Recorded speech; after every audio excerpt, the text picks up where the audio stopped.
Uou! Seja bem-vindo a mais um Luz do Mundo podcast, cara. Luz do Mundo sempre trazendo luz para aquilo que Deus tem feito em nossa cidade, região. E hoje nós estamos aqui com João André Dias, o pastor João André. Cara, obrigado, viu, pastor? Obrigado pelo seu sim, obrigado pelo seu tempo. Surpreso por isso. Nossa, eu tô muito feliz porque eu te conheci também no Mosaico. Fica a dica aí. Fica a dica aí. Conheci também, foi um tempo muito lindo ali, que eu conheci muita gente, que eu falo pra galera, cara, eu conheci pessoas incríveis ali, que eu falava, cara, o cara tem um coração de Jesus mesmo. E você foi uma das pessoas que eu falei, caraca. Na hora que eu vi o senhor chegando, eu falei assim, não, mas como é que... Pode falar, verdade. Eu falei, não, mas quem que é? O pai de quem? Esse é o pai de quem aqui? Mas aí depois eu fiquei vendo. Falei, não, cara, ele manja dos Paranauê. Ele manja dos Paranauê do jovem e tal. Aí fui conhecendo mais sua história, comecei a te seguir lá. Eu falei, caraca, que legal, cara. E eu falei, cara, esse cara é um cara que a gente precisa conversar. Legal. Esse cara é um cara... A gente trouxe o Gabriel aqui. E uma das coisas que eu perguntei pro Gabriel, eu falei, Gabriel, como é que é o lance? Tipo, o João André te discipula. Ele, não, meu pai é o meu pastor tal, mas... Sim, ele falou, não, mas o João André é meu discipulador. Eu falei, caraca, cara, como se dá isso? Não, e uma responsa, né? Discipular o filho do pastor. Discipular. Pastor, se apresenta aí. Então, cara, muito obrigado de novo aí pelo convite, pela oportunidade. Fiquei muito feliz. Graças a Deus está dando certo agora. Nossa, não, mas a gente te esperou. Eu falei, não, vamos esperar. Mas como você falou, né? Eu e João André, somos pastores jovens e adolescentes da comunidade cristã de Ribeirão Preto. Glória a Deus. Acho que no meio da conversa que vai dar para entender mais claramente, mas já estamos há três décadas, há 30 anos com esse projeto. Com jovens? Com jovens, desde quando a gente conhece por gente. Posso contar o meu testemunho? Não, vai chegar nesse ponto. Quando eu cheguei aí. Show. Por quê? Mas estamos juntos, estamos eu e minha esposa, meus filhos engajados completamente nesse projeto. Natan e Nadine. Mais velho, casado, Natan, e minha filha agora já marcou o casamento também. Glória a Deus. Sentimento do que eu vou ser quando meus filhos crescerem. Eu tenho que viver o que eu prego há uns anos atrás. Aí. Uma vez eu fui no Sexta-feira, né? No comecinho ainda, eu acho que não tinha nem nome ainda, não lembro. E eu não te conhecia ainda. E no meio do mover ali, que é um mover ali, gente, ó, muito legal o projeto dele, todas as sexta-feira, Sexta-feira, né? É a partir de que hora? Das 21h30. 21. Cada 15 dias. Tá sendo, né? A gente faz por causa do revezamento. Nossa, cara, assim, uma presença de Deus, tava numa salinha, uma presença de Deus, de repente sua filha começou a contar o testemunho dela. Cara, eu falei, cara, quem que é essa menina, velho? Eu falei, cara, quem que é... Aí, porque eu já liderava a jovem, eu falei, uma jovem sedenta por Jesus, uma jovem... E isso me encantou, eu falei, cara, que é isso, cara? Eu falei, nossa... Porque é difícil. Sim. É difícil você ver uma jovem entregue, ela contando testemunho e tal. Eu falei, cara, que bonito. É uma proposta aqui, viu, cara? Fica a dica, né? Porque minha filha não, mas... Não, já tá nos nossos planos. Já está nos nossos planos. Muita coisa legal. Tem. E a gente vai fazer uma mesa aberta aqui com jovens mesmo. Com jovens, assim, falando dos desafios. E eu... Pastor, assim, para começar, assim, qual é o desafio? Como é que é o desafio de criar filhos, jovens, assim, na presença de Deus? Qual o seu, que você fala, ó, o maior desafio é isso aqui? Da criação. Cara, eu digo, inclusive faz parte hoje do nosso ministério, por trabalhar principalmente com adolescentes, nós temos uma necessidade muito real e um chamado, um desafio, uma profecia, enfim, tudo, de trabalhar com os pais. Primeiro com os pais? Também com os pais, também, porque paralelamente, porque eu poderia dizer que, abrindo um parênteses, que todos os desafios que a gente encontra num trabalho com um adolescente, um adolescente em crise, ou ansioso, ou com trauma, ou com um transtorno, que hoje é moda os transtornos, sim, né? Sim. Reais. Você tem, é isso. Reais. Eu poderia dizer que cada 10 adolescentes que a gente senta, tanto menino quanto menina, eu e minha esposa, a gente senta para aconselhar, para tentar entender e para tentar ajudar, poderia dizer que 9,8, ou seja, desses 10, 9,5, corta no meio aí, mas acabam sendo problemas de relacionamento ou de falta da presença dos pais. Sério, pastor? Poderia contar 10 testemunhos aqui, 10 histórias, 9 culmina isso. Então, já há algum tempo, Deus nos desafiou a trabalhar com os pais. Fomos desafiados a trabalhar num seminário para os pais, mas também de um trabalho mais efetivo e próximo.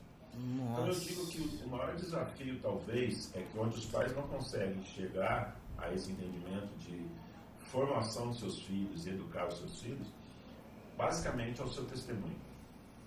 Acabou. Testemunho. A Bíblia fala em Provérbios 22, o provérbio ensina a criança no caminho para deve andar. Eu cheguei um tempo e encontrei numa tradução, na NVI, a expressão exatamente assim: educa a criança segundo os objetivos que você tem para ela. Quando ela for mais velha, ela não vai se desviar. Então, ensinar o caminho é saber por onde o caminho você está andando, segundo os objetivos. Então, se os pais não têm um objetivo na formação e criação dos filhos, eles não vão chegar, não vão conseguir cumprir isso. Sim. Aí vamos para o Deuteronômio. Assenta com seus filhos à mesa. Na mesa, no levantar, no deitar. Ou seja, o que é isso? É o testemunho, é fazer o que eles estão olhando. Pastor Coach, né, muito conhecido aí, ele diz que o principal evangelho que os nossos filhos conseguem ler, quando a gente fala de princípio da palavra de Deus, é a nossa própria vida. Então eu digo que eu chego numa conclusão, resumindo, o nosso testemunho. Eles vão fazer, desde muito pequeno, o que a gente faz.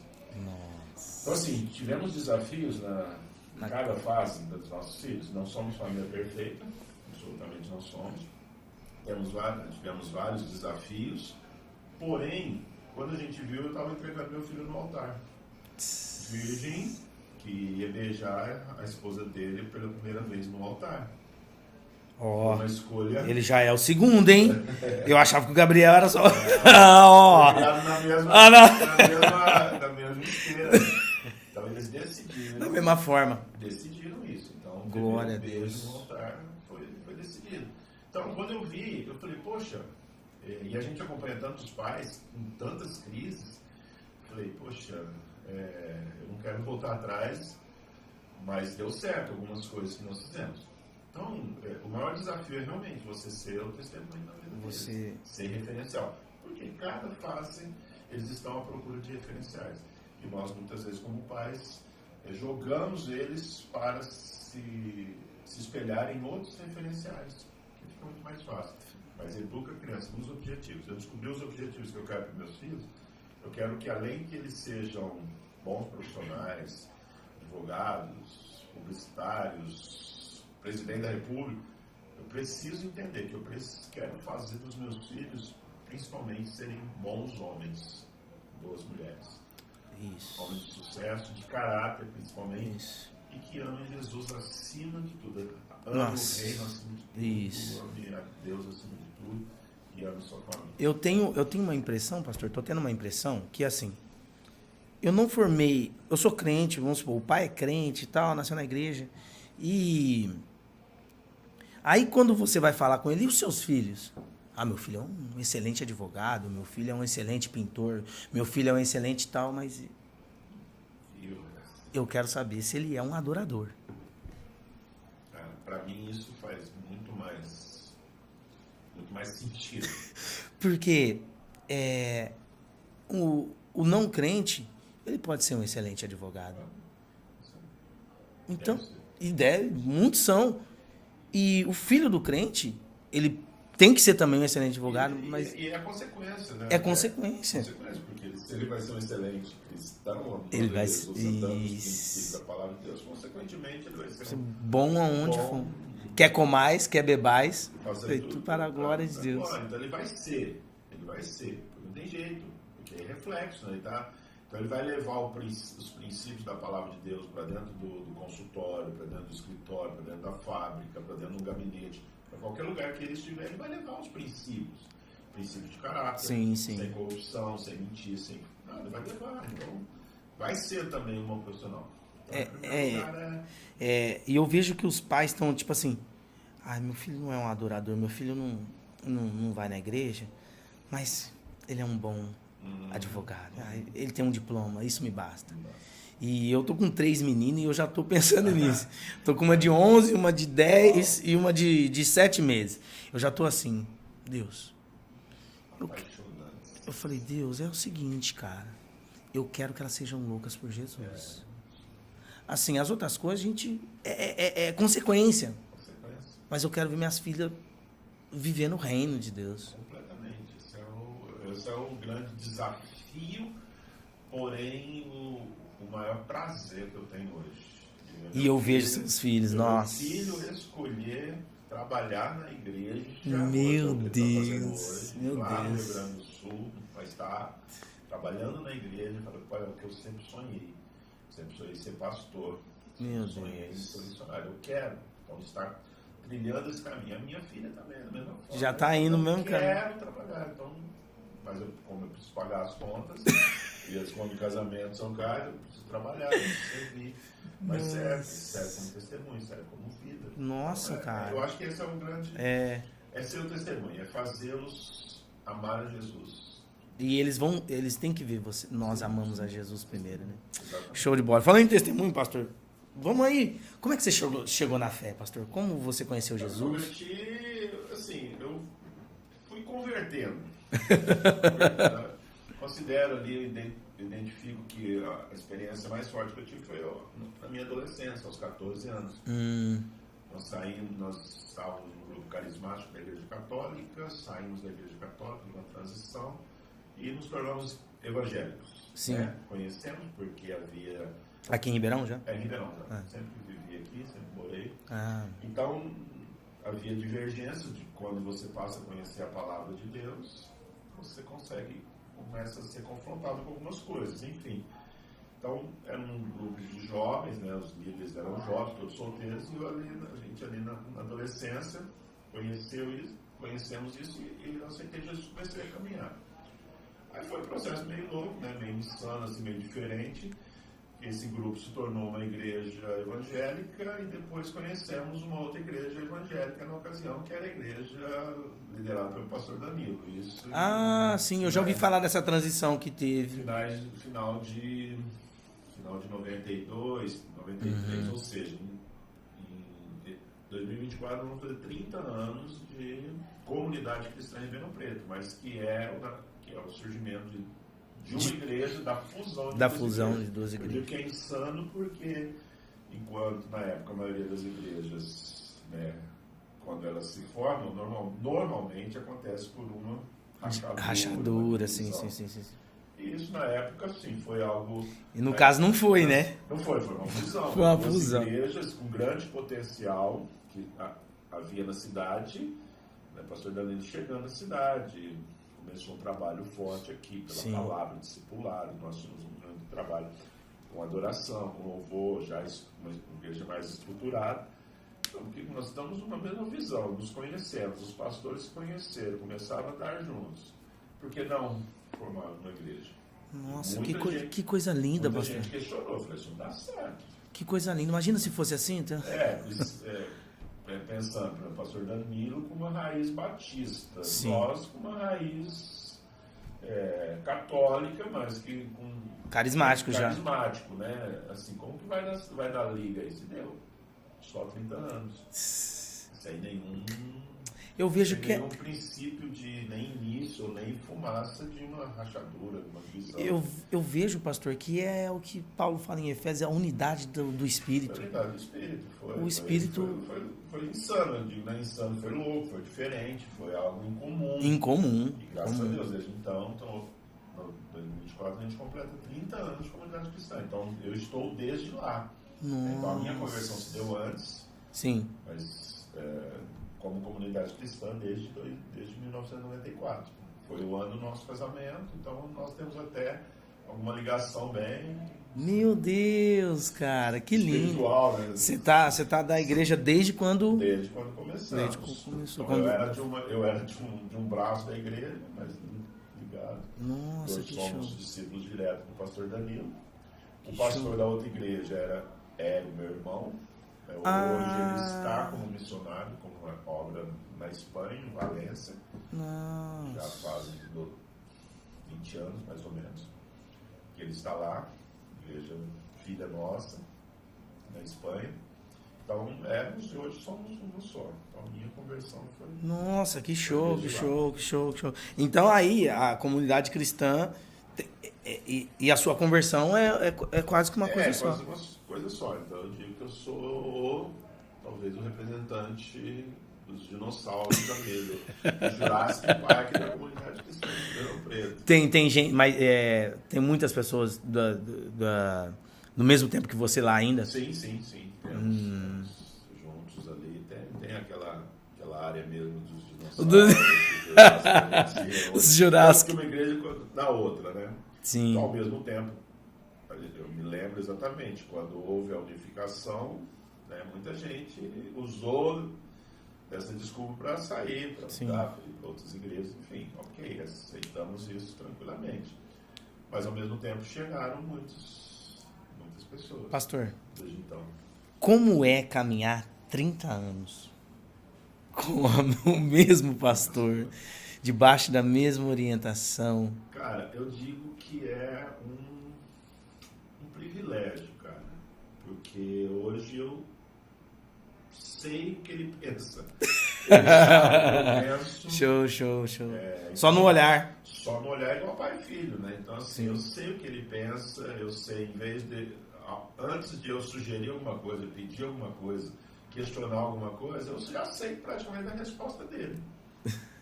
E mesmo assim a gente faz, né, algumas coisas. Que lindo, cara, que show. Mas assim, cara, sem rasgação de seda, né? Eu vi que vocês estiveram com a Mônica aqui também, com o Gabriel. Sem rasgação de seda, mas o cara, assim, ele é gente, ele é homem, ele tem suas falhas, a gente sabe disso. Mas um cara humano, humilde, sincero, caráter, assim, fora do comum, que a gente se espelha nele, né? E a gente deseja ser,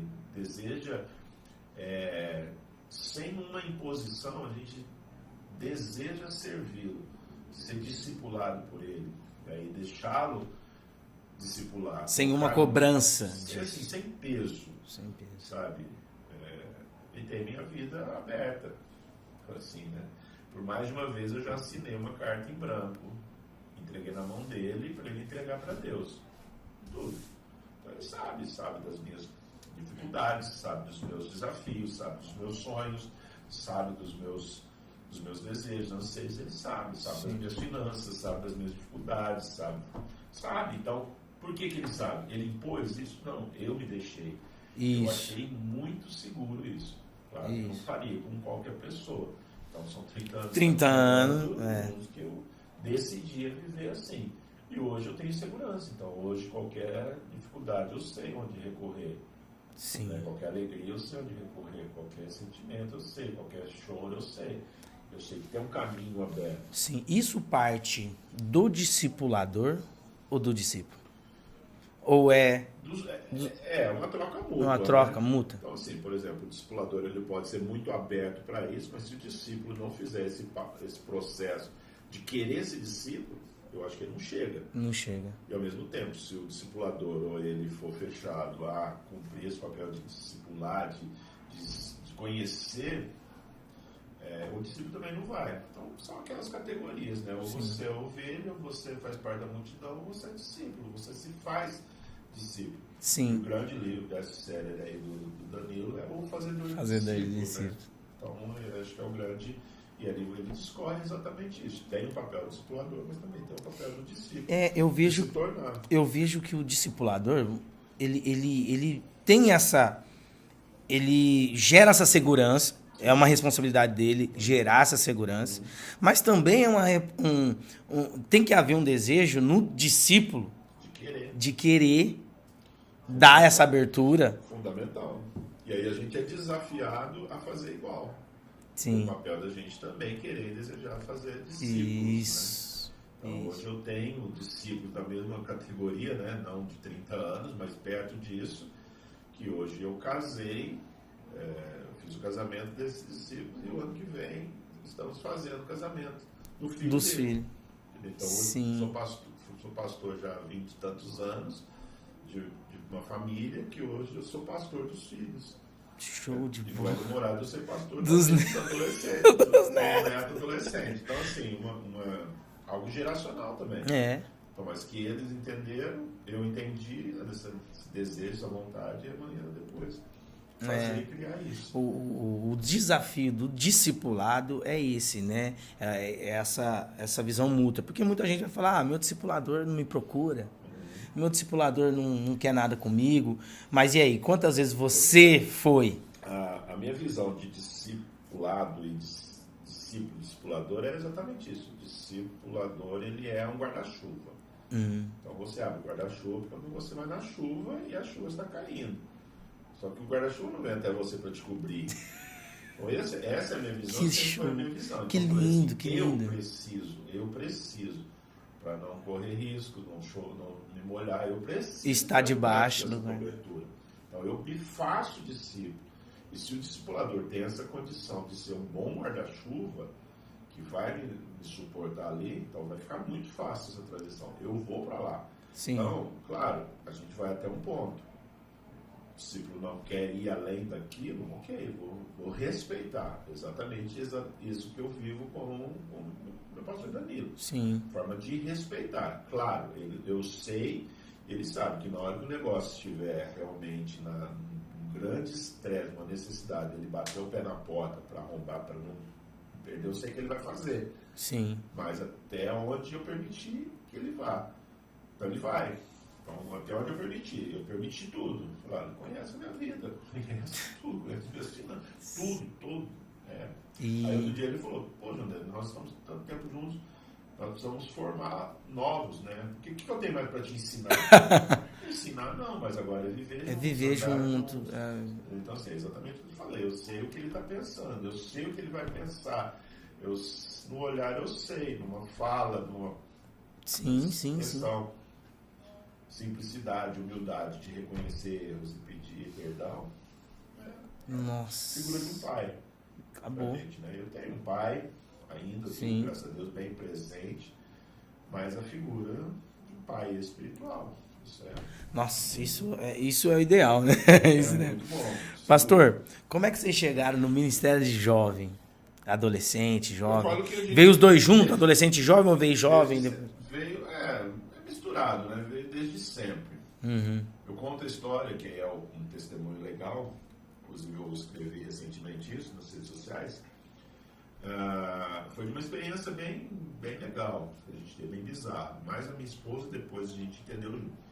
Antes da gente se conhecer, quando solteiro, nós tínhamos um chamado, esse desejo de servir a Deus, e nós tínhamos uma certeza, um chamado para missões. Falei, Deus, eu quero ir para missões. Então, o que eu entendi na minha adolescência para missões, pôr um mochilo nas costas e vazar, ir para uma nação. Então, esse desejo. Então, desde então, quando eu recebi uma palavra profética, de profetas, por mais de um profeta que falou sobre esse desafio de sermos missionários, tanto eu quanto minha esposa, antes da gente conhecer. Nossa, que depois, show. quando nós nos conhecemos, noivos, recebíamos várias palavras, e então a gente sempre teve esse desejo. Vamos, carta em branco aqui para Deus, está assinado aqui. Quero enviar para onde você quer. Sim. Se Deus quiser, a gente está junto, vamos lá. Comecei a trabalhar muito especificamente sobre conhecer países, ouvir, ler livros sobre missões, missiologia, fiz muitos cursos, conversei, fui eventos, missões, então assim, estava ligado a isso, que eu sabia que eu ia ser missionário um dia, beleza, isso já antes da gente se casar, beleza, nos casamos, tivemos filhos, tal, e nada de uma nação específica, olha, pastor, aquele missionário, aquele jovem está com um peso tão forte lá, chora por uma nação, vive por uma nação e foi para o campo missionário, ok? Conheci vários assim. E eu indignado já naquela crise, e fazendo a obra, vamos cuidar. E a gente já trabalhava com jovens e adolescentes, sempre, né? Desde sempre, a gente juntos com jovens, a gente era jovens antes da gente se casar, noivos, a gente estava num grupo assim da igreja, e eles falaram assim no final de ano, a gente se reuniu, todos amigos. Sim. Mas os jovens precisam de um líder. Realmente, vamos levantar um líder aqui no nosso meio e tal. E eles viraram pra gente e falaram: vocês são os nossos líderes. Eu falei: não, pera lá, eu vou me casar mês que vem, né? E nisso aí eu conversei com meu irmão na época, meu pastor, ele falou: você tá caindo, se vocês aceitarem esse desafio. Na verdade, nós tínhamos nos casado, fazia 2, 3 meses de casamento. Ele falou: se vocês aceitarem esse desafio, vocês estão caindo de paraquedas numa floresta pegando fogo. Eu falei: pô, cara, é animador você. Tá bom, deixa a gente orar, a gente vai aceitar o desafio. Beleza, aceitamos o desafio. Começamos a trabalhar com jovens, basicamente com jovens, assim, de 15 anos. Antes da comunidade? Na comunidade já. Sim. Isso, então, 95, talvez, 1995. Sim. Então, desde então, na época era grupo caseiro, nosso grupo caseiro era um dos maiores, que era de sábado, porque aí os jovens que estudavam à noite vinham todos, concentravam no nosso grupo caseiro. Então a gente estabeleceu alguns vínculos com a juventude e fomos então tentar entender, trabalhar e funcionar com eles no formato de liderança, de liderar. Mas nós também éramos jovens. O único diferencial é que nós éramos casados. Entendeu? Apenas esse diferencial. Quantos anos vocês tinham, pastor? 24 anos. E aí, então, passou esse tempo, mas meu desejo é ser missionário. Então, assim, várias obras começando, queremos ir. E numa festa das nações que a gente criou na igreja, a gente criou ali uma sala de oração, de intercessão. Então, aquelas brincadeiras, olha, tinha ali alguns xerifes, algumas pessoas que prendiam ou pagavam para prender o peco, vai lá, prender o peco. E ele tem que pagar a fiança dele na sala de oração. A cela dele era uma sala de oração com as necessidades, motivos de oração de várias nações. Índia, África, Espanha, então tinha lá os desejos. Nossa, que show! Então, a sua fiança era 15 minutos. Só que eu estava na correria, eu não posso ser preso, não posso prender a Nádia, minha esposa, ela foi. Eu sabia que era 15 minutos, e com isso ela foi e deixou meu filho pequeno comigo, né? Eu tive que olhar ele, dar conta, enfim. Só que ele estava passando 15 minutos e nada, meia hora nada. Eu falei: nossa, prendendo mesmo, né? Mataram ela. Poxa, foi muito real essa prisão. E ela sai, ela volta, né? Volta chorando, com o olho muito... olhos vermelhos, chorando o tempo todo. E ela disse, então, Deus falou comigo.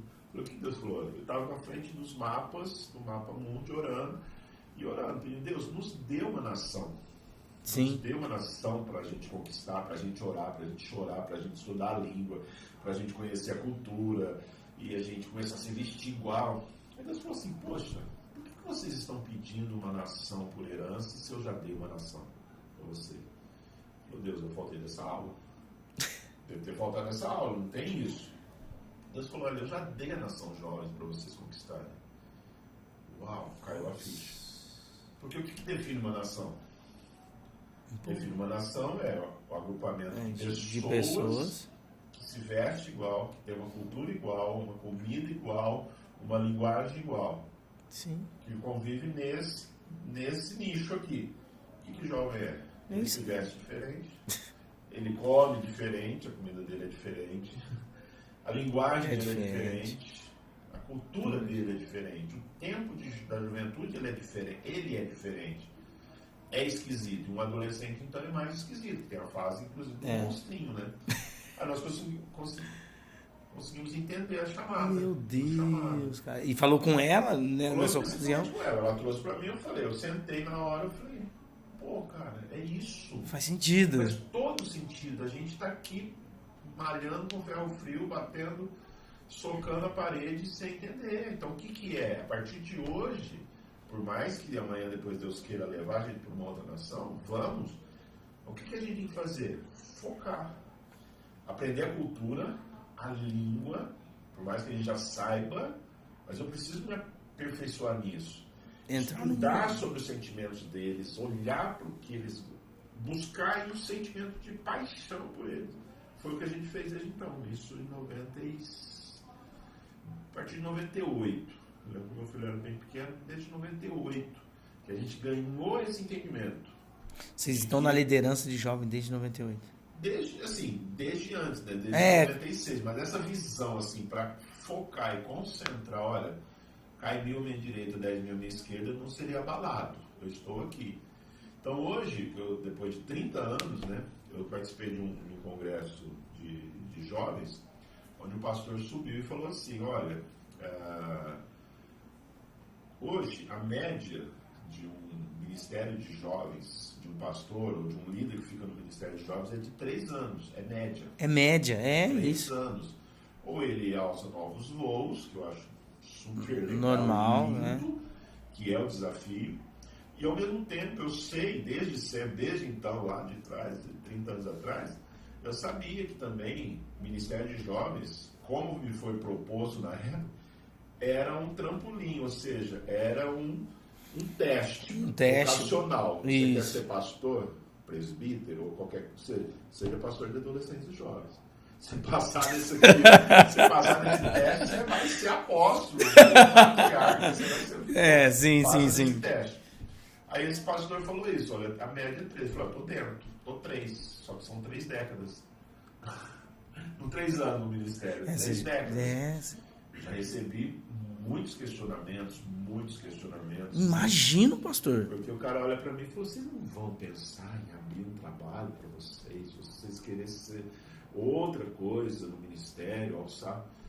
Eu falei, cara, não sei fazer mais nada, absolutamente mais nada do que isso.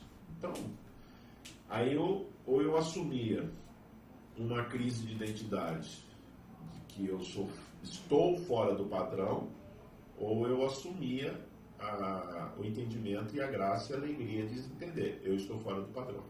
Isso. Qualquer que seja a crise aqui, eu preferia assumir, eu estou fora do padrão. Meu Deus. Deixa falar o que quiser falar. Meu Deus. Às vezes eu me sinto ridículo, envergonhado. Pessoas questionam, o que você está fazendo aí, tiozinho? Meio de jovem? Nossa, você é velhão, cara, o que você está fazendo? Cara, eu entendi, deixa eu falar o que quiser. Enquanto Deus não falar, chegou, partiu para outra, continua fazendo.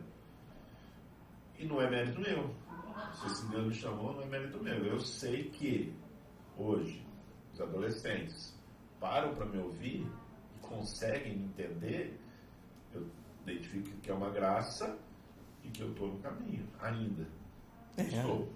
Não tenho, ok. Deus falou, claro, eu sei, também não vou continuar sendo pastor direto de adolescentes, porque eu já passo dos 50. Sim. Não vou continuar sendo, 70 anos, ok. Então vou trabalhar para formar, e é o meu trabalho hoje, para formar uma equipe. Na verdade já temos uma equipe, mas para glória a Deus, transferir isso que está no meu coração. Então esse foi um chamado missionário nosso. Entendemos que a juventude é uma nação a ser conquistada, que sofre, tem seus desafios e grandes desafios, principalmente hoje, há muitos desafios e que eles precisam de ajuda, eles precisam de mentores, eles precisam de pais. Nossa. Onde as famílias não conseguem, onde os pais estão desgovernados, desorientados. Eu digo, inclusive, o tema de um dos nossos seminários, que os pais estão embriagados. Eles não sabem, descoordenados, não sabem como lidar, o que fazer, estão desesperados. Então, se você bate a porta de uma escola, como já aconteceu, olha, eu queria falar para os pais. Nós estamos desesperados, porque os pais não conseguem lidar, trabalhar, ou educar, ou formar seus filhos. Então é isso. Então, um chamado, basicamente, veio assim. É isso. Então, hoje eu considero, poderia dizer, ser um missionário no campo da juventude. Então, desde então, trabalhamos com jovens e depois fomos agregando os adolescentes. Com os adolescentes, essa figura de pré-adolescentes de 10 a 14 anos, dentro da nossa realidade, né? Dividimos por faixa etárias ali, organizacional, então é de 10 a 14 anos. acima de 15 anos já considerando jovens. Sim, sim. Adolescentes e jovens. Então, esses pré-adolescentes, que é um grupo específico, que vem da igreja da criança, né, do Ministério Infantil, então é esse período de 4 anos. Vocês Então, estão no LKC, vocês estão há 4. LKC. Desde 2011 nós estamos com essa faixa etária, especificamente, juntando com os jovens e adolescentes. Nossa. Nós trabalhamos com essa faixa etária hoje, já a designação no Brasil dos estudos aí, a adolescência abaixou um pouquinho, porque tem precocidade aí, que já considera garotos de 8, principalmente meninas de 8, 9 anos, já com atitudes, comportamentos e até mudanças hormonais já de uma adolescente. Porém, ela atrasou também. Hoje a adolescência no Brasil está computada como até 24 anos. Então, meu filho casou esse ano com 25 anos. Quando ele começou a falar em casamento, eu falei, cara, você é um adolescente. Sou não, pai, sou já homem. Eu falei, não. Adolescente. Ele é adolescente, tem 24 anos. Então não vem aqui dar uma de bom. Com 30 começa a amadurecer. Acima de 25 anos começa o amadurecimento. E a parte de neurociências, abrimos aqui a formação, o amadurecimento completo do cérebro, que é aqui a parte da razão, do planejamento, das escolhas e tal. Hoje no Brasil está dando até os 45 anos. Nossa, a minha esposa falou isso, eu falei, caraca. 45 anos. Então assim, hoje tem essas gerações totalmente misturadas no mesmo ambiente, comportamentos completamente diferentes. Eu vendo a sua história, pastor, eu lembrei é inevitável lembrar da história do Lucinho também. Porque é outro que ele sempre falou, cara, não me jogue em outro lugar. Eu não sei fazer outra coisa. A primeira vez que eu ouvi uma expressão como essa, que eu fui num outro evento também, o pastor disse, eu não entendo, não consigo entender pastor de jovens com mais de 40 anos. Na época eu estava fazendo 40 anos. Não. E por acaso, naquele mesmo momento, eu recebo, assim, olhando ou no mesmo dia, nos 2 dias depois, o Lucinho estava fazendo 40 anos, o Nelson não escolhia esperar, ele estava completando também quase a mesma idade. Eu falei, então estou dentro ainda. Tô fora da curva, mas estou dentro. Tem até uns remanescentes. Tem umas exceções da regra. Hoje eu aceitei, por mais questionamentos que eu tenho, por mais pessoas que falavam, pô, pastor, vai abrir uma obra, né, vai fazer alguma outra coisa. Eu falei, cara, não quero, não tem jeito, não sei fazer outra coisa. Nossa. É minha paixão, é estar no sábado de manhã, ou o meu sábado é o meu melhor dia. É o meu dia. É o dia que eu tenho prazer de estar, é o dia que eu choro, é o dia que eu brinco, é o dia que eu me alegro, é o dia que eu me emociono, é o dia que eu me sinto bem. Fazendo ou não fazendo alguma coisa para ele diretamente. Eu estou ali com ele, com os adolescentes. Isso tá todo sábado lá, pastor? Todo sábado, né? Dentro da medida possível. Mas sim, mas graças a Deus hoje eu tenho uma equipe linda que toca aquilo lá de forma melhor que eu, mas com a mesma paixão. Então hoje eu decidi, se eu fora da curva, fora do padrão, de boa, por mais questionamento. Ou eu decidi me amargurar por isso, me fechar, eu decidi, vou continuar sendo barrigudo, barbudo, cabeça branca, chamado de tio, de tiozinho, de velho esquisito. Nossa. Mas eu decidi, tá dando resultado. Mas é a convicção em Deus. Tem que ser a convicção em Deus. Mas assim, claro, você para pensar, pô, o que eu poderia fazer no ministério? Claro, se Deus apontar, olha, deu tempo, tem uma obra para você começar, ou para você assumir. Estamos juntos.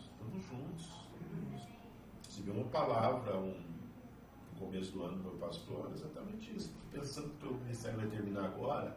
Nossa, você está pensando, teu ministério está começando agora, meu filho. Eu ia perguntar isso. Como é que é isso na mente do seu pastor? Mas ele está comigo. Então, assim, ele teve uma palavra muito assim, e ele é profeta. Quando ele começa a orar em línguas perto de você, assim, você fala, pode já tudo que lá vem, né? E ele começou a orar, me chamou no congresso, né? No congresso, no meio de uma multidão de congresso, me chamou ali do nada. Ele falou, olha, eu tô vendo, porque estava acontecendo algumas coisas no meio dos jovens.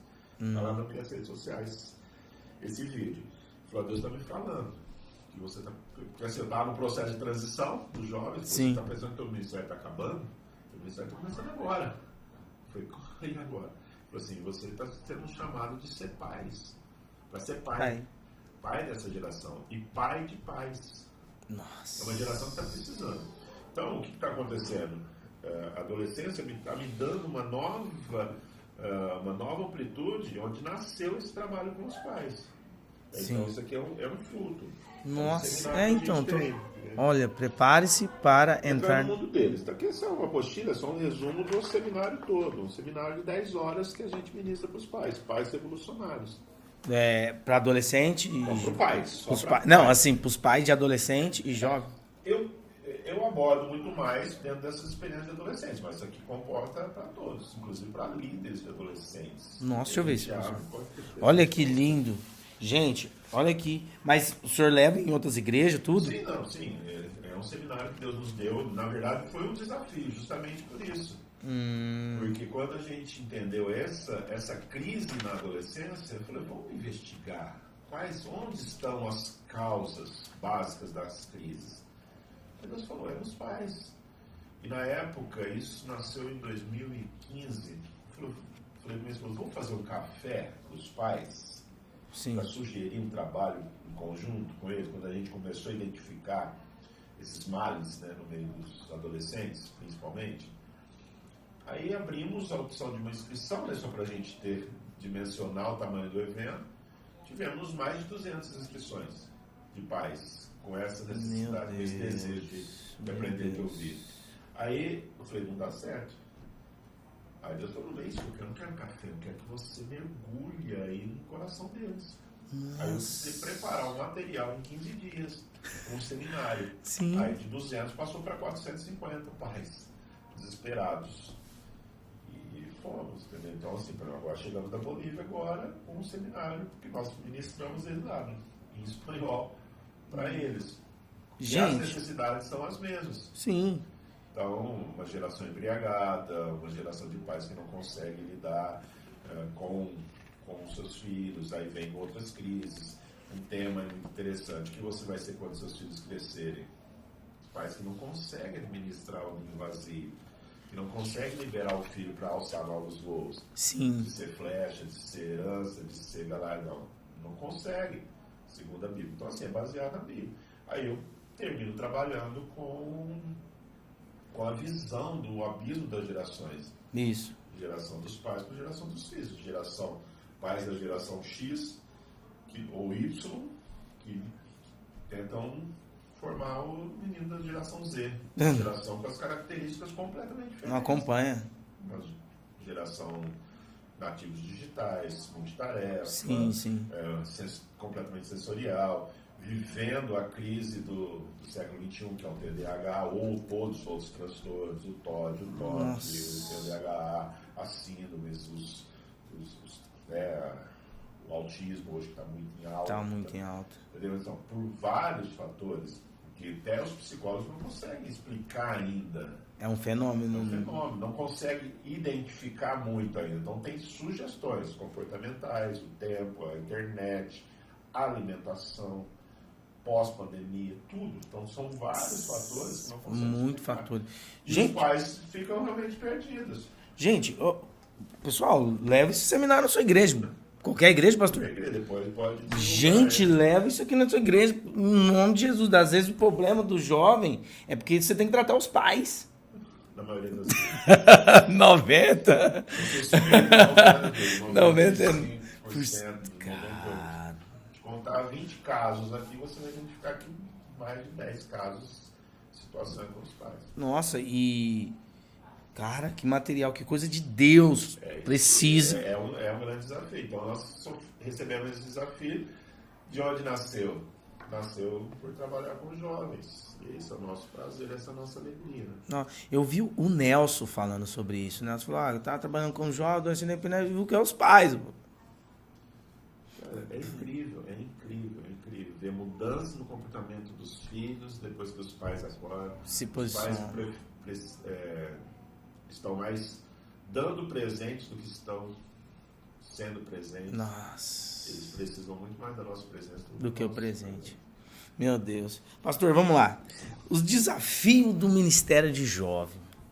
Hoje, na pós-modernidade, agora que stream aí, a galera, uma mensagem totalmente diluída, vamos falar, um evangelho totalmente diluído. Como é que o senhor, nessas 3 décadas...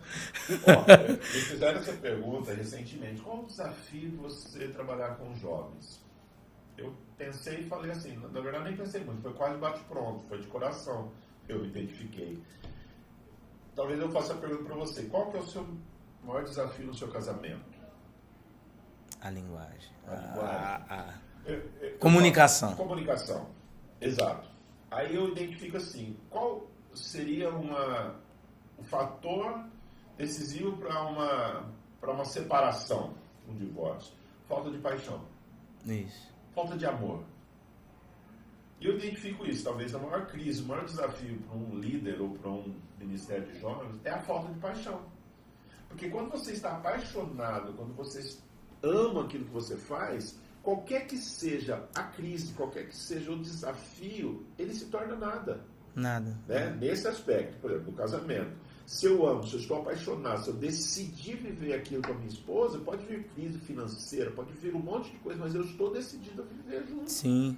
Então, quando falta a paixão, falta o amor, falta o interesse, aí a gente vai identificar qualquer desafio. Agora, os desafios, dentro disso que você falou da pós-modernidade, são intensos.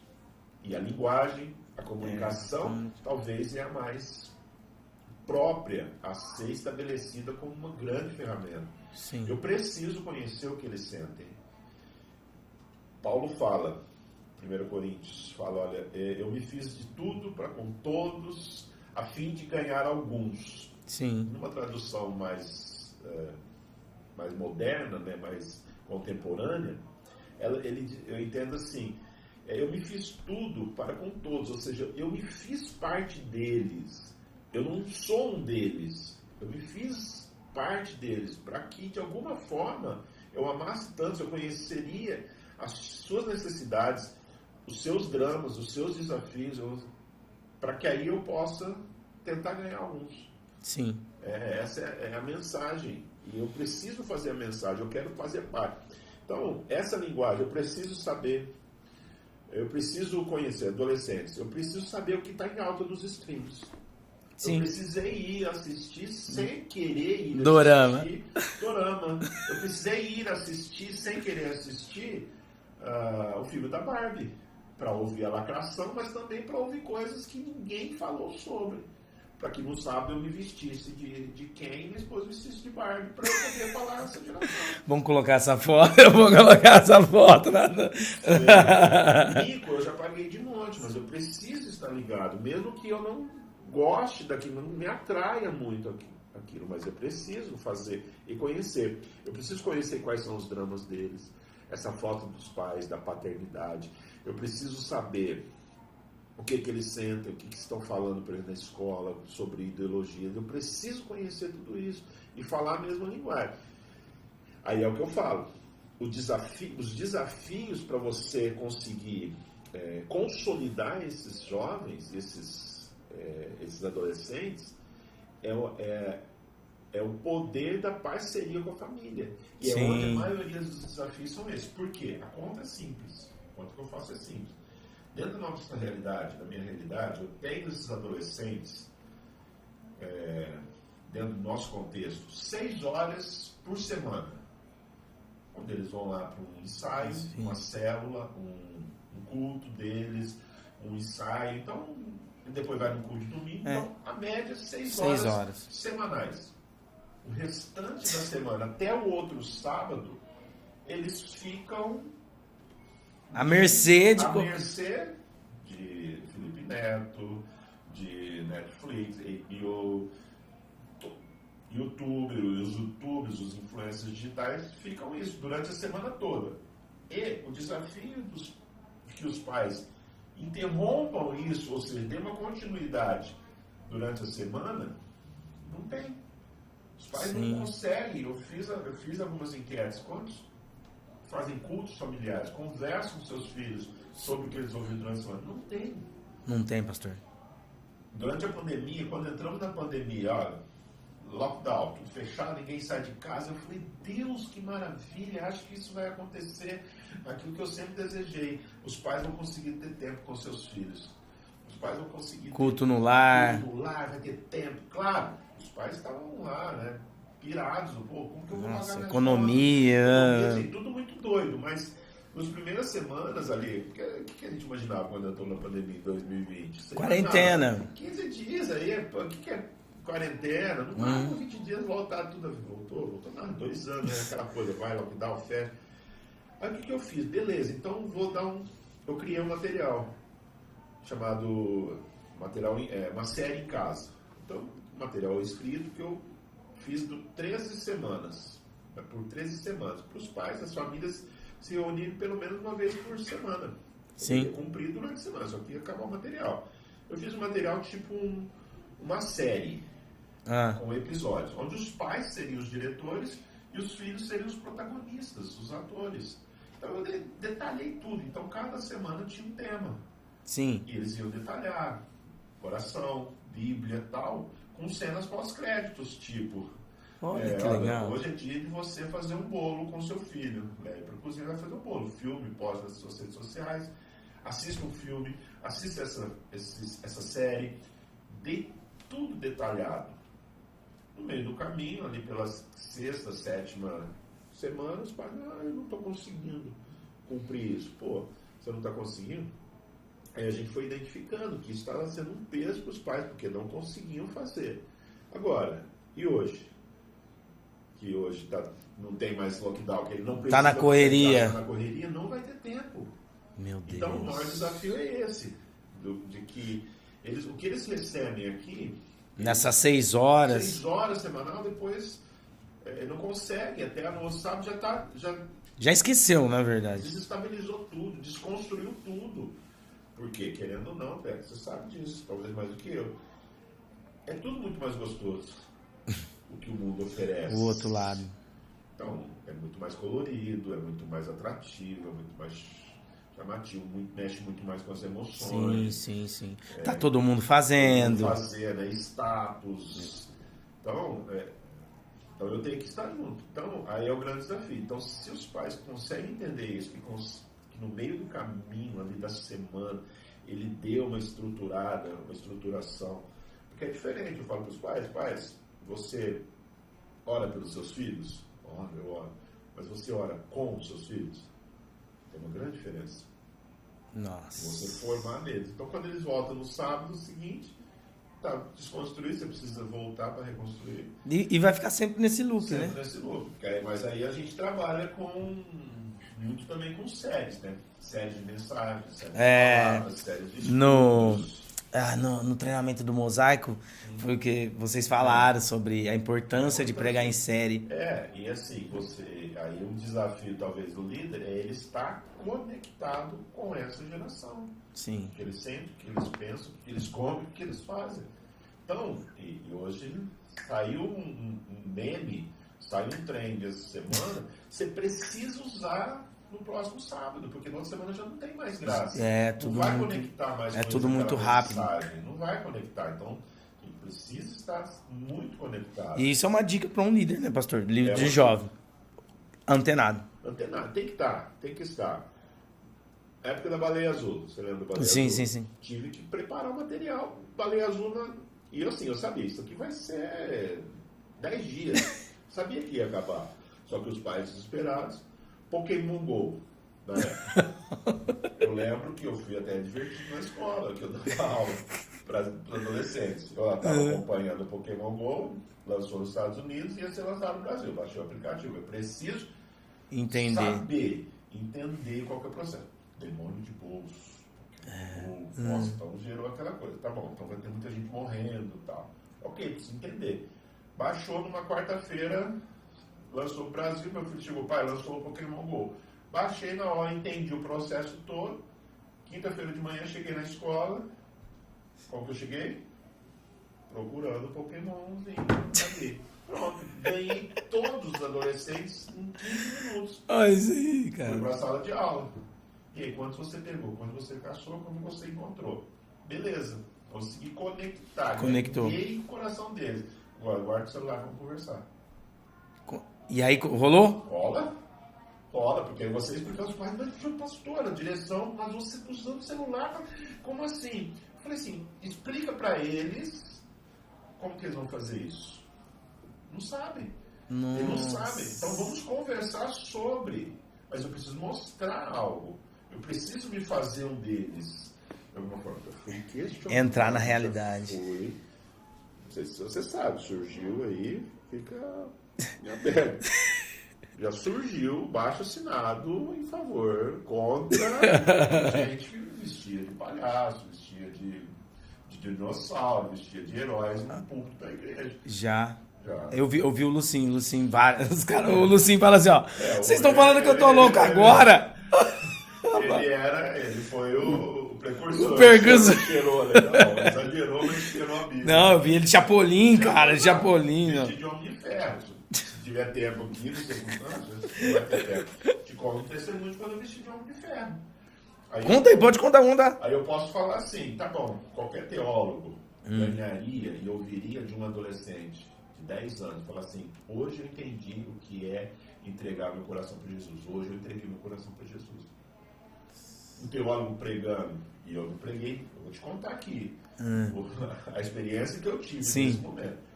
Mas então assim, os pais precisam entender isso, e o líder precisa estar conectado a essa necessidade. E hoje, como essa coisa tão rápida acontecendo, é muito rápido, a gente precisa... E perde. Então, se eu chegar hoje vestido de Ken e a minha esposa vestido de Barbie hoje, você tá já foi. Mais, esse dia pra trás eu pus um áudio de um vídeo da não sei se o senhor viu, da Bruna Marquezine falando da igreja. Não li. Igreja, dá uma segurada, porque quando vocês receberem uma celebridade, dá uma segurada. Enfim, eu pus só o áudio, não pus a imagem, né? Aí eu pus só o áudio. A galera tudo já entendeu. Aí eu captei a atenção deles. Falei assim, agora vamos conversar sobre isso. Pronto. Entendeu? E não precisei falar quem era. Eu só falei assim, ó, vocês sabem quem é, né? Porque você tem que usar essas iscas. Exato. Eu digo que são... Eu me espelho em Paulo. Sim. Paulo chegou no Areópago e falou, eu vi um altar a um Deus desconhecido. Nossa. Opa, o cara viu. Tá, esse Deus desconhecido que vocês não conhecem, eu conheço. Então, Papa chamou atenção. Claro que eu não vou pegar uma música secular, funk, algo que foge... Profano, né? Profano, pronto, essa é a palavra. Profano para trazer dentro da igreja. Sim. Não, é com muito cuidado, é com muita sensibilidade. E hoje o meu pastor me dá essa resposta. Ele sabe que tem esse filtro. E quando eu vejo que vai chegar perto de algo muito comprometedor, eu me submeto. Ou a minha esposa, ou aos meus líderes, ou ao meu pastor. Por exemplo, essa história quando eu me vesti de homem de ferro. Nasceu de uma brincadeira na internet. Eu estava de cavanhaque, o pastor Zé Mauro, meu amigo. Já é um... Zé, já vou trazer o senhor aqui. Um outro amigo meu, um outro pastor de fora, ele colocou as duas fotos. Eu e o Tony Stark. Né, o ator. E eu estava bem parecido, né, de cavanhaque. Falou assim, separados por uma roupa de ferro, uma armadura. Beleza. Foi lá, o pessoal curtiu, isso era só Facebook na época, né? Mas no meio da juventude. E o Zé Mauro entrou assim, brincou. Falou assim, se tivesse 100 curtidas aqui, o João André vai vestido de homem de ferro na próxima reunião da adolescência. Eu falei, aceito o desafio. Aceitei o desafio, isso era 10 e pouco da manhã, estava na escola, inclusive, a turma saiu, meio de meio, tinha mais de 1000 curtidas e fora os compartilhamentos. Falei, dancei, preciso agora. Ok, eu só pedi nas redes sociais, me dá uma semana aí para eu me preparar, que isso era quinta-feira, o culto era domingo, era sábado. Eu falei, preciso me preparar, ok, fui me preparar. Fui atrás de fantasia, mandar fazer uma fantasia com esse shape aqui. Enfim. Fiz a fantasia. Falei, tá bom, Deus, e agora? Vou só me vestir para atrair o pessoal? Aí veio caravana de São João da Boa Vista, veio uma caravana de Jaboticabal, de Taquaritinga, 11, vieram para ver o Homem de Ferro, João André vestido de Homem de Ferro. Eu falei, tá bom, ok, mas vou perder a oportunidade. Mas o que eu vou ministrar? Se o Espírito Santo assistiu o filme, eu não sei. Ele falou assim, o Espírito Santo falou, você assistiu o filme O Homem de Ferro? Eu falei, todos eles. Conheço, gosto da Marvel. enfim. Assisti, eu sei. Falei, tá, o que aconteceu? Tony Stark, um cara, tava lá, deu um problema no coração, foi lá e alguém, com sensibilidade, para ele que ele não morresse, trocou o coração dele. Sim. Tirou o coração, colocou uma máquina lá, funcionou e com isso ele ganhou poder. Entendeu? Ah, já foi. Entendi. Aí, ok. Eu entendi a mensagem bíblica, sem heresia. Agora você julga. Quem vai assistir Luz do Mundo aí vai julgar se é. Não, acabou. É, não, o cara trocou o coração. Não. Ok, cheguei, vestido de Homem de Ferro. Aí, o pessoal da dança produziu, os vídeos produziu, fumaça e tal. Eu entrei de Homem de Ferro. Ok. A pergunta que eu fiz, tirei o capacete, aqui é o Tony Stark. Falei assim, quem gostaria de ser um herói aqui?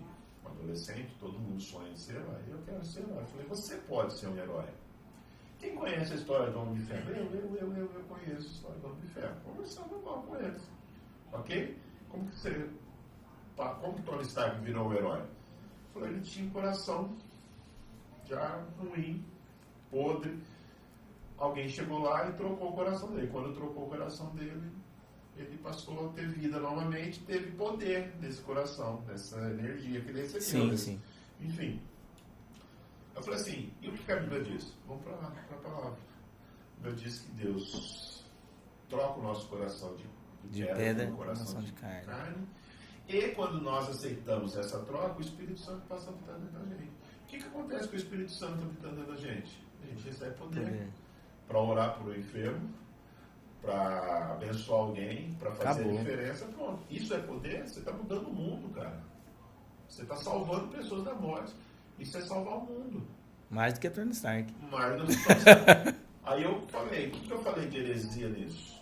Então, questionar, pô, você entrou de vestir de Homem de Ferro em cima de um púlpito. Eu falei, tá, então prega a mesma mensagem que eu preguei, com toda a teologia necessária. Sim. Para um adolescente de 8 anos chegar, 10, 12 anos chegar e falar assim, hoje eu aceitei Jesus. Eu entreguei meu coração sujo para que Deus venha trocar. Acabou. Entendeu? Ele entendeu a mensagem. Agora, para os haters, os religiosos, os haters definirem que aquilo não foi totalmente saudável, aí ô pastor, por isso hoje nós temos de adolescentes uma pequena... Quando foi isso? Isso foi em 2017, na época do terceiro filme do... 2017. Mais ou menos. Mas olha que bom que o culto tinha até já o louvor. Recebi um novo já tinha até o louvor para terminar. É o que eu falo, já vesti de Jedi, já vesti de... Mas para chamar, para fazer. Sim, me fiz um deles. E o que é um deles? É me sentir o que eles sentem. É como que eles vão entender a mensagem da Bíblia. Sim. E hoje eles têm uma paixão pela Bíblia. Hoje eles têm um desejo. Mas precisou de alguém desenhar praticamente. Exato. A gente vai ser essa pessoa que vai desenhar. Desenhar as Exato. escrituras. Então, esse é o desafio, né? Que você falou, da pós-modernidade. Com toda essa avalanche, com toda essa pressão, com todas as informações. O garoto de 7 anos hoje tem mais informação do que um idoso de 70 anos. Isso. Não tem sabedoria, não consegue administrar. Por isso é uma geração multitarefa, uma geração sem foco, uma geração com todos esses transtornos. Nossa. Com a pandemia.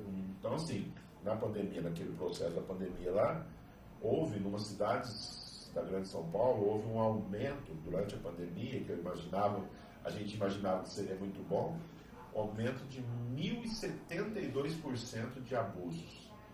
Abuso moral, verbal, sexual e físico. Dentro de casa, ou seja, com pais ou parentes próximos. 1.072% o aumento durante a pandemia, os 2 anos da pandemia. É assustador. 200% de aumento de suicídio nos últimos 3 anos. De adolescentes. Suicídios de adolescentes. 200% de aumento. Na pandemia? Pós-pandemia, desde 2020. Sim. A pandemia foi o aumento. Porque os que mais sofreram foram crianças, adolescentes e os idosos. Ficaram trancafiados. Sim. Então, assim, muitas coisas. E índice de casamento também, de desfeito, separação? Foi por causa das crises, né? Claro, aí a gente entende, né? Porque o marido lá, cara, pira, né? Pirou. Como que eu vou pagar minhas contas? O cara que é um empresário. Não posso abrir, vou a gente viu muito em famosos, né? Que chegou a pandemia e desfizeram o casamento, porque nunca viveram juntos. Nunca viveram. 24 horas, o tempo todo junto, eram as crises, né? Loucura. E aí quem acabou sofrendo? Os filhos. Os filhos. Se não sofreram, vai arrebentar, essa escola vai arrebentar, já está arrebentando. Vai. Aí é onde surgiram as maiores incidências dos transtornos, né? Isso. Dessas dificuldades. Pastor, muito, o público maior aqui do Luz do Mundo é cristão, né? E muitos líderes de jovem vão assistir isso aqui. E o senhor falou sobre a questão da paixão, né? Paixão pelo ministério de jovem. E independente qual ministério, mas nós estamos falando sobre o ministério de jovem. E a gente tocou um pouquinho nesse assunto sobre essa questão de o ministério de jovem ser um trampolim. Muitas pessoas têm o ministério de jovem como trampolim, né? Então, eu quero chegar em tal lugar, então eu preciso passar pelo jovem, que eu preciso. Mas hoje, eu não vou nem, acho que uns 8 anos já que eu estou no Ministério Jovem, eu vejo que não pode se ver assim, o Ministério Jovem como trampolim. Pode até acontecer. Pode acontecer, mas não pode ser... não estar vivendo por isso. Isso. Porque senão você não vai conquistar, você não vai ter paixão, você não, assim, aí vai ser peso. Vai. Tudo bem, você pode fazer, é a mesma coisa, você trabalhar num emprego que você apenas quer ganhar dinheiro. Mas se não tem aquele prazer, se você não encontra prazer de fazer, mesmo que o chefe seja o cara, mala, você vai passar por isso. Você tem paixão por aquilo que você faz, até ganhar pouco você aceita. Porque é paixão. Mas agora, ok, beleza. Aí realmente... Aí eu tenho um desejo de ser missionário, eu tenho desejo de ser um pastor de algum ministério da igreja. Ok, você pode até usá-lo. Sim. Só que vai ser peso. Vai ser peso? Eu acho que vai ser peso. E você vai se desgastar. Muito. Aí os seus adolescentes vão passar a ser aborrecentes, os seus jovens vão passar a ser descompromissados, aí você não vai ter desejo. Porque é o que eu falo, eu trabalho com a minha liderança na seguinte perspectiva, e sempre tem, eles dão muito trabalho. Cara, eu sempre trabalho com a visão benéfica do que, sem descartar, do que está acontecendo de bom com eles. Um dia uma pessoa escreveu nas redes sociais dela, eu não aguento ver esses adolescentes no culto, mexendo no celular, conversando durante o culto. Uma falta de respeito. Respirei fundo, entrei lá e falei assim, querida, eu concordo com você, temos muitos adolescentes que fazem que acontece isso, mas eu queria te apresentar uma outra visão. Deixa eu te mostrar desses mesmos adolescentes que se guardam até hoje na santidade, na pureza sexual, que vivem de altar, que vivem compromissado, mesmo tendo que conversar durante o culto, mesmo que estão sendo ali seduzidos pelo celular, mas que estão se guardando, que preferem guardar o celular, fazem propósito, ou jejum, que a gente queira chamar, de celular, de redes sociais, de internet, que fazem, que promovem, que ficam, que oram, que jejuam, que oram. Eu quero te mostrar. Pastor, é verdade. Então eu sempre prefiro mostrar e olhar para outra lado realidade. Bom. Sempre. Ter esses olhos, eu chamo de olhos bons. Não que não exista isso. Aí quando você olha do lado bom, tem um nichozinho aqui, tem uma categoria aqui que precisa ser trabalhada. Mas eu consigo visualizar que tem uma que quer. A categoria que quer. E eu considero, pela minha realidade, que são bem maiores do que esses menores aqui. Então, o que eu vou focar? Vou focar em trabalhar aqui, mas sem tirar os olhos do que realmente está acontecendo. Nossa, show de bola. Pastor, nós ficaria aqui umas 3 horinhas só para falar de Ministério de Jovem, faz. É uma paixão, né? É uma paixão. E quando queima, cara, é difícil a gente conseguir parar de falar. Tem várias histórias, ó, você poderia ter falado das outras fantasias. Todas elas, entendeu? Aí o Nico já paguei mesmo, agora registro. Pastor, obrigado pela sua vinda aqui, obrigado pelo seu tempo. E, gente, fica a dica aí, esse material aqui. Pra paz. Cara, você tem que entender que vai começar dos pais para depois derramar nos filhos, cara. Eu aproveito e pedir oração, que se Deus quiser, tá no forno, até o meio do ano que vem deve sair o livro. Nossa. Com esse material. Vai chamar Os Poderes de uma Família Incrível e como descobrir os seus superpoderes. Nossa. Deve sair, tá no forno, tá em desenvolvimento. Show de bola. Até o meio do ano, aí vai estar disponível para todo mundo. Deus abençoe, pastor, sua casa, sua família. Sua família tem abençoado muito. A gente segue todos vocês lá. A gente fica muito feliz. Fala, cara, é isso, cara. Existe gente apaixonada pelo Ministério de Jovem, assim como nós. E isso, o senhor tem sido uma referência para nós, viu? Deus abençoe. Tamo junto, pastor. Obrigado, até agora. É isso aí, gente. Luz do Mundo Podcast. Pastor João André Dias. Tamo junto.